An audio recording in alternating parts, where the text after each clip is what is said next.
ব্যক্তি সক্রেটিসের কাছে এসে বলল, আমি জীবনে সফল হবো কেমনে, আপনি আমাকে বলে দিন। সক্রেটিস বলল, তুমি আমার সাথে আসো। সক্রেটিসের সাথে সাথে সে চলে গেল। সক্রেটিস একটা নদীতে নামলো গলা পানিতে, সেই লোকটিও সক্রেটিসের সাথে গলা পানিতে নেমে গেল। সক্রেটিস কি করলো, অমনি তার মাথাটা ধরে পানির মধ্যে ডুবিয়ে রাখলো।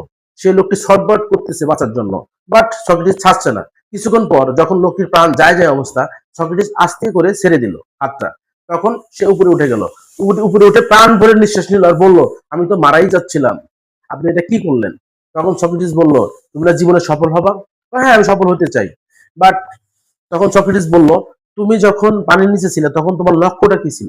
তখন বললো যে আমার একটাই লক্ষ্য ছিল নিঃশ্বাস নেওয়া, আমি প্রাণ করে নিঃশ্বাস নেবো, আমি বাঁচবো বাঁচবো, এছাড়া কোনো দ্বিতীয় কোনো লক্ষ্য ছিল না।